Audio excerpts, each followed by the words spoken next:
And we are live. Welcome, mystery and thriller fans. I'm your on-air host, Sara DiVello. It is Mystery Monday, and I am so excited to welcome to the show debut author Nick Medina, here to give us the inside scoop on Sisters of the Lost Nation the night before it comes out. Nick, welcome to Mystery and Thriller Mavens. Tell us about this book.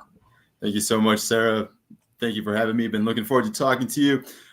Sisters of the Lost Nation is about a young girl named Anna Horn. She's 17 years old, and she's Native American living on a reservation in Louisiana.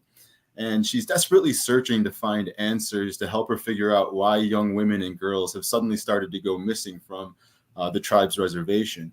And her own sister actually ends up going missing as well, which, of course, has this massive impact on Anna. She becomes consumed by it. She wants to find out what's going on. And so it's really a kind of a story about being haunted, because she becomes so haunted by these disappearances. But not just that, she's also haunted by this mythological creature that stems from tribal folklore. And this creature has been something that's haunted her for many years, since she first heard the story about it when she was a young girl. And now she's starting to wonder if maybe this creature could perhaps be responsible for these disappearances on the reservation. Oh my God. Well, there is a lot to talk about here, and I can't wait to get into every single delicious detail. But first, I just want to welcome everyone. So we are going live to 6 different destinations across Facebook and YouTube right now. So friends, mystery loving fam, you're in the right place no matter where you're watching from. This is the right time. It is Mystery Monday, and because Mondays can be murder, we're going to make them a little less painful for you. So if you've been here before, you know the drill. And if you're new, welcome, friends. Here's the drill. Every Monday, I give you my 2 handpicked featured authors, and you get to ask them anything. So ask Nick about this crazy story, how it came to him. We're going to get the skinny on that. We're going to talk about some of these amazing blurbs from Paul Tremblay, Alma Katsu, so many others. We're going to get into all the details. We're going to talk to Nick about whether he believes ghosts, whether he's ever seen one. We got a lot to talk about, so let's dive right in. And if you have any questions for Nick, just type them right in the comments, and I will get them right over to him. So Nick, while everyone's typing and thinking of their questions, tell us how the story found you, how you found the story. Yeah, I think it's kind of an interesting story. I was actively thinking about what I wanted to write next, but I didn't know exactly what I wanted to write. And so one day I went out to my driveway, and there's this newspaper laying on my driveway. And I don't subscribe to the newspaper. It wasn't mine. So I just kind of picked it up, and I threw it into the recycling bin. Didn't think much of it. And then later on that day, I just kept getting this nagging feeling, like at the back of my head, saying, you should look at that paper. Don't waste it. At least see if there's anything interesting inside. So I went downstairs, went back out to the garage, dug out that paper, and I was flipping through it, and I came across this article, and it says in the headline, it read, "Epidemic hits Native Americans." And I read it, and it was about this young woman named Ashley Heavy Runner Loring, who went missing from the Blackfeet Reservation in Montana in 2017 when she was 20 years old. And her sister Kimberly was in the article quoted saying that she would search for her sister until she was 80 years old if she had to. And that just really struck me. Like, there's so many families who are missing sisters, cousins, nieces, mothers, and, they go through so much pain and heartache. And that's really what's, sparked the idea for this. I started writing notes and outlining that very night after reading that article. And the rest, as they say, is history. That's how Sisters of the Lost Nation came to be. And I always wonder, if I hadn't dug that paper out of the recycling bin, where would I be? Would this story still exist? Right. Oh my gosh, Nick, I have chills. I mean, it's so crazy that this newspaper shows up on your driveway. You don't subscribe to a newspaper. A newspaper's never been misdelivered or thrown on the wrong lawn before. And then all of a sudden, this newspaper shows up. Never before and not after either. I've never gotten to know it. It's just that one day, and I still have the article. It's actually right here on my desk. If you want to see it, I can pull it out. But pull it out. Let's see who wants to see the article. Oh my gosh, Nick, this is crazy. Wow. Oh my gosh, I have goosebumps. This is. Yeah, here's the one I was talking about. Can you see that? Epidemic hits Native Americans. So it's from 2018, September 16th, I believe, if I remember correctly. Yeah, September 16th. And this is what started it. This is the origin of the story. Wow. Oh my gosh, Nick, this is so cool. Did you ever contact the sister or the writer of the article and say, I just want to let you know this No, inspired me? I didn't. I thought about it, and I did look up the sister just to see if she had a social media presence, but she didn't seem very active. So I didn't reach out in any way. But I have thought about it. I wonder if maybe I should one day. Emma, welcome to the conversation. She says, Nick, you've got to frame that. Oh my gosh, that's such a great idea. Nick, you should have that framed, like beautifully framed next to your That is a beautiful good book idea. cover. Wow, this is so cool. Emma, great idea. Thank you for your comment. And Randy, welcome to the conversation. He says, this sounds like such a great read. Randy, I totally Randy. agree. Thank you. Welcome to the conversation. And you guys, I want to remind you, this book is not even out yet. Nick is stopping by tonight, the night before the book comes out, to give us the inside scoop on Sisters of the Lost Nation, which is so incredibly special. And I'm so excited to talk about this book because it's earning some incredible praise. So let's start to jump into that. So first up, from Paul Tremblay, who is the national bestselling author of A Head Full of Ghosts and the Pall Bearers Club. I am going to pop this up so that we can all read it together. He had some very kind words to share. And he says, with the excellent Sisters of the Lost Nation, Nick Medina expertly balances Native mythology, a grounded coming of age story, and a modern, all too real and terrible mystery of Native girls going missing. Gripping, heartbreaking, and vital. This is a novel you won't soon forget, and Anna Horn will no doubt become one of your most cherished fictional characters. So incredible praise there from such a well-respected and nationally bestselling author. Congratulations on that. Thank you so much. I can't tell you how honored I am to share the cover with Paul Tremblay. You know, his quote's right on there. And, that's another little story I could share with you. One day, there it is, Paul, right at the top. It still blows my mind. I can't believe that he read it. But one day I wake up and I have this notification on Twitter saying that Paul Tremblay is following you. And I had like no followers at the time. I still have very few followers. But I was like, why would Paul Tremblay be following me of all people? And then the next day I got an email from my editor saying that he had read the book and that he had blurbed it, and they sent me the blurb. And so it was a really, really big surprise. Just still something that seems really surreal, because I still remember the first time I picked up a Paul Tremblay book. It was Head Full of Ghosts. I think that was back in 2015 or maybe a little earlier, but sometime around then. I remember reading it, loving it. I remember recommending it to one of my family members. So it's just wild to think that he's actually on my book cover now. And he's been so kind too, via our interactions online. So very appreciative. I love that. I mean, what an incredible thing to go from, to admiring someone's work all these years to having them endorse your work and put that straight on the book cover. I mean, that is so special, Nick. And everybody, I'm going to pop Nick's Twitter up so that we can all follow. So Nick does it. So us and Paul Tremblay can all follow Nick. So go give him a follow along with the incredible Paul Tremblay. Nick, he's not the only one who's blurbing and raving about your work. Let's take a peek at some of these other praises. So next I want to get over to Alma Katsu. She is the author of The Fervor, The Hunger, and the Red London, most recently Red London. Alma's been on the show twice. I love her. And she raves, I'm going to pop this up, that Sisters of the Lost Nation weaves Native folklore with truths that we feel in our bones to create a story that is as beautiful as it is sad, as powerful as it is frightening, as familiar as it is otherworldly. Alma is so amazing. And I mean, talk about CIA, a real life CIA analyst to best-selling author. I mean, just incredible praise here. And that one in particular is such a beautiful blurb. I think it's so beautifully written. I couldn't thank her enough for that as well. another one who just kind of blows me away. I can't believe, Alma Kazu. I heard her on another podcast say, though, that she's the one everyone goes to when they can't get the blurber that they want. And so I wrote her a little letter and I said, I don't think that's true. I think everyone wants you. So. Yeah, exactly. Alma's Alma would be a number one choice for me. She's so incredible. Nick, let's talk about some of that praise. So let's talk about Alma notes, frightening, otherworldly. So first of all, do you believe in ghosts? I desperately want to believe. If I turn my camera here, you'll see my X-Files poster. I want to believe. I always think about that, but I still haven't had enough evidence. I've spent, decades searching it out, seeking it out.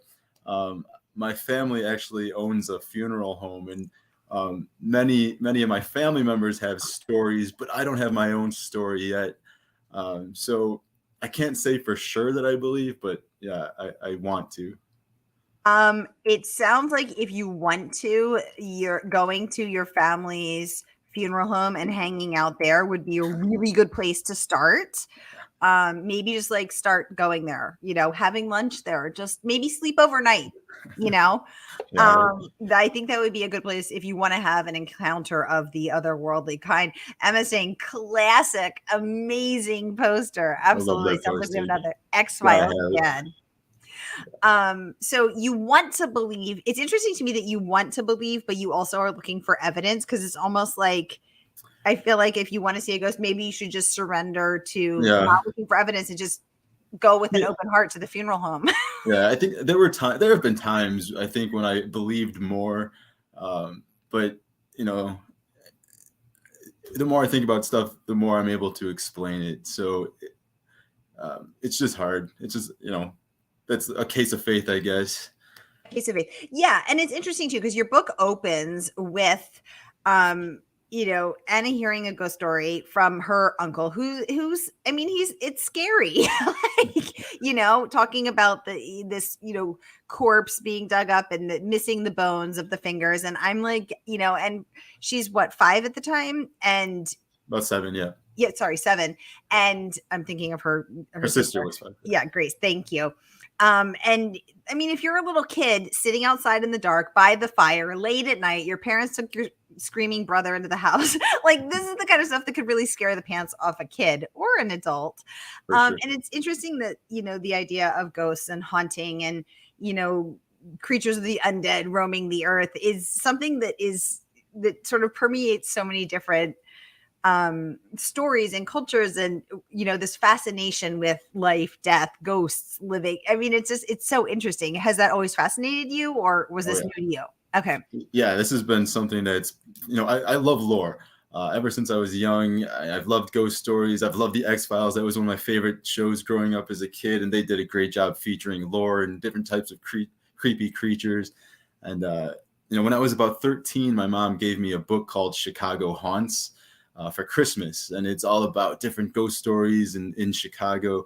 And that was really a big turning point for me, because then I wanted to go visit all of the places in that book. And then there were subsequent books that came out, like Chicago Cemeteries, all from the same author. So then I'd go to the cemeteries and check out, the haunted graves and all that stuff. And, even if you don't have evidence, if you can't find the ghost, it's still a lot of fun. And especially around like Halloween, me and my friends would go visit like cemeteries and check out all those creepy sites. So it's just something cool to do, I think. So I saw on your website that a hobby of yours is going to haunted cemeteries. I am too much of a scaredy cat to do that. So you just have no fear. You grab your flashlight. If you hear there's a haunting, you're heading out there to, shine your light. Unfortunately, most of them are closed at night. So you go during the day, but it's still a lot of fun. There's some really creepy tales, especially in the Chicago area, of different, different haunted grave sites and things like that. One of my favorites is about this little girl who's actually, if you go to her grave, there's a statue of a little girl in a glass box, and they say that she comes out and walks around. And actually, when I was looking for her grave, I couldn't find it at all. But nearby was another grave that was supposedly haunted by a dog. And so I look towards the grave that's haunted by the dog, and I see a dog running across the cemetery. And where does it run by? It runs right by the little girl's grave. And I was like, oh my gosh, here's the ghost dog. But then later on, I read that the cemetery is populated by coyotes. So it just happened to be a coincidence. So you saw a coyote. Unless it was a haunted dog. But yeah, I think it was the coyote. So you either saw a coyote or a haunted dog. I Yep. mean, a ghost dog. Yep. Oh my God. But yeah, it led me straight to that little girl's grave. It was so freaky in the moment. But this doesn't make you believe? But then I read about the coyotes, so then I have that doubt, if I don't know. Oh my God. Okay. That would be enough for me. I mean, it just seems like first as a newspaper turns up on your driveway. You don't subscribe to newspapers. It happens to be about the epidemic of murdered and missing Indigenous women. Then you go to a haunted cemetery, you're looking for a grave, you can't find it, then a haunted dog or maybe a coyote leads you straight to the little girl's grave, and you're still not a believer. I mean, Nick, what do you need? I'm getting there. But I still need something a little more concrete. Oh my God. Okay. Are you, I don't know if you're old enough to have seen the original Ghostbusters. Oh yeah. You need actual physical contact. I think Yes. you need to get slimed. Speaking of that movie, that opening scene with the librarian, the books, so good. But you're saying that wouldn't be enough for you because you'd be like, maybe I hallucinated it. I think that one would get me if I saw that. Oh my God. Okay. Then and only then will Nick Medina become a believer. Good to know. Nick, the incredible Iris Yamashito also chiming in with praise, which I'm going to get to in one quick second. Oh, Randy, let me get to your comments first. Randy is saying the haunted history in Chicagoland is legendary. Oh, yeah. Okay, I didn't know this. I did not know Chicago was Ghost Central. Yeah, there's so many great ghost stories coming out of Chicago, especially Resurrection Mary. That's one of my favorites. If you're not familiar with Resurrection Mary, I'll try to keep it short, but there's so many different avenues you could go down with Mary. But supposedly she was a young woman, maybe 18 years old. Some say a little younger, some say a little older. Supposedly she danced that night at a holiday dance at this ballroom called the Willowbrook. And right down the road is a cemetery called Resurrection Cemetery. And on her way home from the dance that night, she was killed in an auto accident. And ever since then, people have reported seeing her hitchhiking outside either the dance hall or the cemetery. And then when someone picks her up, she'll vanish from their car. And that's just one story. There's also several other versions. Some of them get a lot creepier. Some say she'll dive in front of your car. You'll think you've hit a young woman, and then she just disappears. There's a lot of creepy stuff. Oh my gosh! Wait, what time period was she? That was, I believe, the 30s, 1930s, somewhere around that time. Oh my God, this is already too scary for me. I'm such a wuss. Oh my gosh. Thank you, Randy, for the great comment. I did not know this about Chicago. Yep. Iris Yamashito, who was on the show a couple months ago for her debut author. She is, of course, the Oscar-nominated screenplay author of Letters from Iwo Jima, directed by Clint Eastwood, wrote her first thriller, City Under One Roof. And she has incredible praise, too, saying Nick Medina's Sisters of the Lost Nation is a powerful debut novel that drops you in a unique world filled with horrors, both real and mythological. It grips you from the start, engages you to the finish, and stays with you after. Beautiful praise there from the wonderful Iris Yamashito. Nick, what do you think about horror? Do you think that ghost stories are they always, is that horror? Are they horrifying? Tell us about your relationship with horror. Well, I think they can be, but not necessarily. I mean, there are some, especially some ghost stories with poetry that can be quite beautiful. Oh yeah, like Cynthia Paleo. Oh yeah. But yeah, I mean, I'm sorry, I think I lost track of your question, but you said something. What's your relationship to horror? My relationship to horror? You a lifelong fan? You read a lot of Stephen King? Yeah, I think I'm the generation of Goosebumps, R.L. Stine. And also the Scary Stories to Tell in the Dark series, if you're familiar with that. They made a movie out of it a few years ago. So yeah, those things were always around when I was younger, and those were the things I gravitated towards. I always loved the scare. I think I read Stephen King probably at an age that I was too young to be reading Stephen King, but I did anyway. I also remember sneaking into my mom's closet and reading her true crime novels that I shouldn't definitely not have been reading when I was a young kid.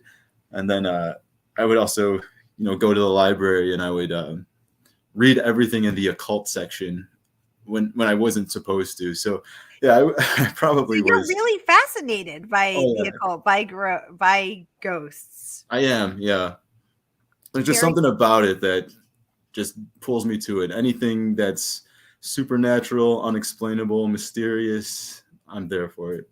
Oh my goodness. So the incredible R.L. Stine, a legendary, he is in the World Book of Records, the Guinness Book of World Records for being the best-selling YA author of all time with over 400 million copies sold. Incredible guy. I interviewed him at Thriller Fest last year. He'll be there again. So all Goosebumps fans and R.L. Stine fans, he's coming to Thriller Fest, which is the premier conference for thriller enthusiasts in New York City, May 30th to June 3rd. If you want to meet Mr. Stine, come to Thriller Fest.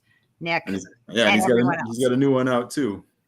Yes, exactly. And he is hilarious. Yeah, So I follow him on Twitter too. So I get to see him. I love seeing his desk. He's got all those books lined up. He's got so many books. It's crazy. yeah, exactly. Oh my gosh. So okay, everybody, I want to get to some of the other amazing praise because there is so much here. So let's jump over to Publishers Weekly, who says, who's responsible for the disappearance of members of Louisiana's Dakota tribe? That question, inspired by the real life epidemic of disappearances of Native Americans in both the US and Canada, drives the plot of Medina's pulse pounding debut. Medina resolves the plot well and gracefully weaves real life concerns about disappearing Native people into the whodunit plot. The author is off to a strong start. So first of all, congratulations for that amazing words of praise from PW. Nick, let's talk about your process. What do you think is the secret to writing a quote pulse pounding plot? Great question. I don't know if there's a secret. I think maybe it's just I don't know if there's a secret to it, but maybe just passion for it. Just being so into the story that you can't stop thinking about it, and that you don't want to walk away from writing it. Also, I did a lot of research, read a lot about these families who are missing their lost loved ones, and I think that really settled inside me. And I wanted to be able to kind of reflect what these families are going through, and it is a lot, and it's horrifying, and it's so hopeless at times. And I think that's what gets the pulse pounding sometimes, is you're wondering, are they going to get the happy ending that they want? And it's terrifying and it's heartbreaking. And I think it's just elements like that contribute to creating a compelling tale. So were you aware of this epidemic of the missing and murdered among the indigenous populations of Canada and the US, or before the newspaper article, or that's what really made you realize it? I was mildly aware of it. I heard like statistics and stuff, but it wasn't something I'd paid attention to that much. And I had seen a movie, I can't remember what it was called, but it was starred Jeremy Renner. Maybe it was about 10 years ago or so. But I think what really opened my eyes was reading about how personal it is or I should reword that. Just reading the personal accounts, because that's what I had been missing before. It's one thing to hear statistics, but it's another thing to hear about what these families are actually going through, and to hear their actual experiences. And I think that's what really opened my eyes to this. Yeah, because I think a lot of people don't know. So there's a really great podcast called Missing and Murdered, which is about the missing Indigenous women of Canada. It's really well done. I listen to it, and I think a lot of people don't know that actually Indigenous women disappear and are less likely to be found by exponentially leaps and bounds compared to white women in the U.S. So it is a uniquely deeply troubling trend that exponentially, greatly affects Indigenous women. And so I obviously I love mysteries. That's why we're all here. But I like when the mystery addresses a real issue, not on the page, when it is sort of meatier, when it has that deeper meaning. That's what really makes me feel it's, keeps me reading, and I feel sort of more fully fed when I finish it. Like, oh, I've learned something, and I have tried to put myself in the shoes of another and experience that. So that was one thing that I really appreciated about your book. Thank you. And I completely agree. You have that that element that just really brings it to life, and it makes it impossible to ignore that situation as well, because it is something that people are dealing with, and it is such a terrible issue that one of the main goals was to treat this issue with sensitivity and tact, and to expose the truth of it, while also hopefully giving the reader a good time. Ultimately, in the end, it is still a thriller. Hopefully it'll give you maybe a little bit of a scare as well. But I hope, and I think we did find the right balance with, the fiction and the nonfiction elements of the social issue going on. There's another great show. There's a great show I'm watching right now too, Hilary Swank on Hulu, Alaska Daily, which is also addressing this issue. And it's just so good to finally see it coming to light and starting to be part of a larger part of the cultural conversation, as it deserves to be. Right. Although it shouldn't have to be something that is, shouldn't be an issue in the first place. Nick, Library Journal, also raving about your work, saying Medina's debut blends mystery and Indigenous American mythologies to great effect. Though the Dakota tribe is not a real one, the author has based it on existing Indigenous nations, and the crimes against Indigenous women in the book are sadly realistic.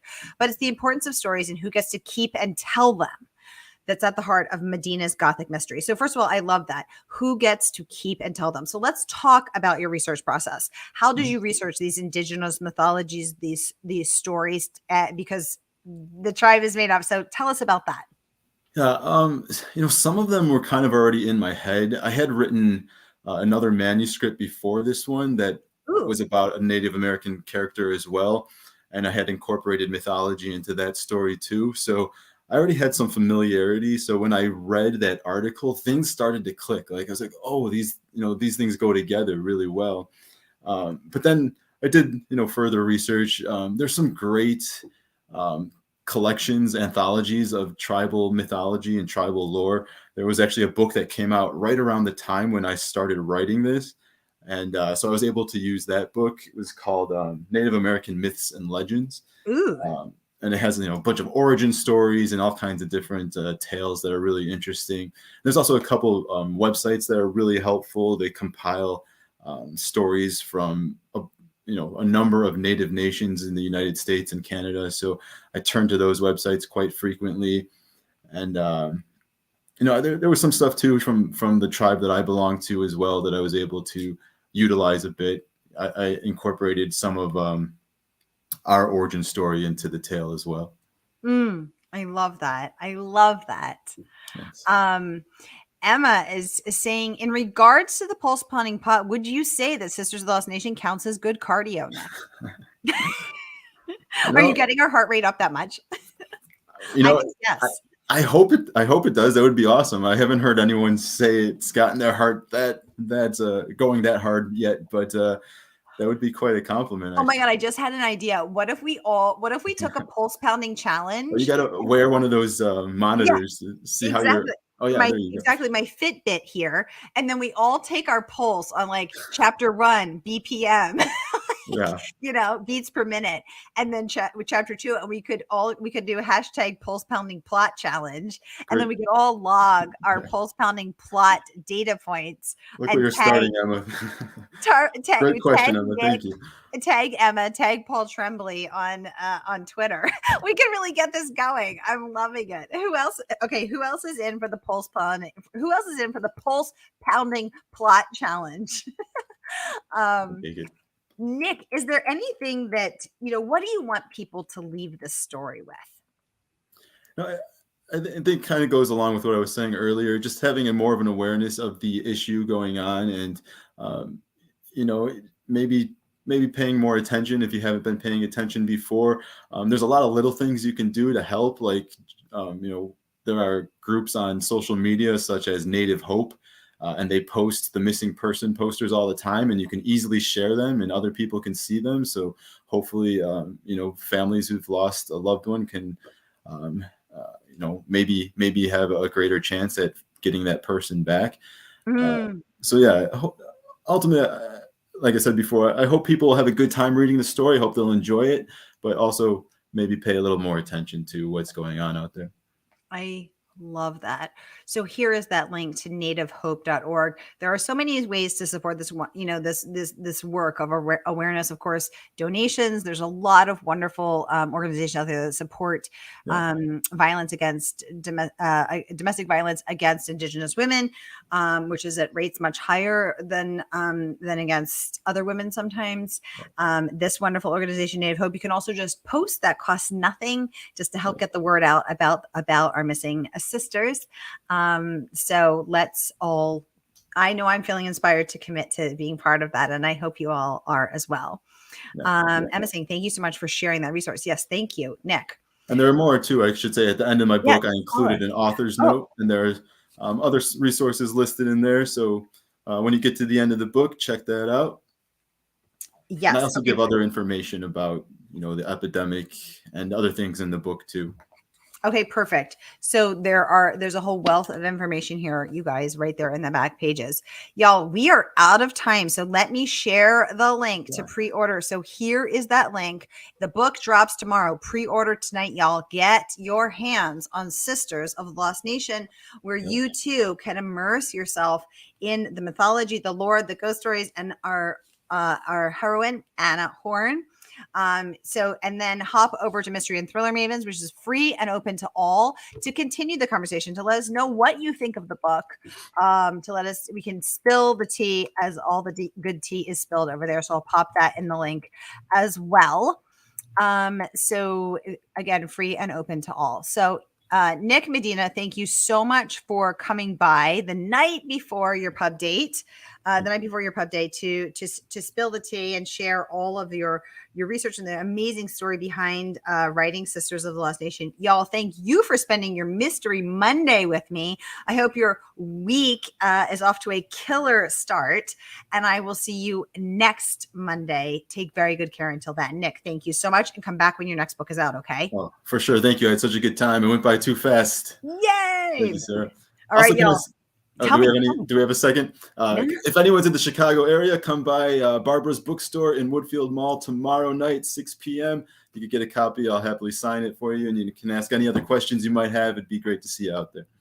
Perfect. And let's say it one more time. So Barbara's Bookstore in Chicago, and I'm typing that up right now. I'll pop it in the comments. It's in Woodfield Mall. If you want to go to my website, nickmedina.net, all the information is there for you. nickmedina.net.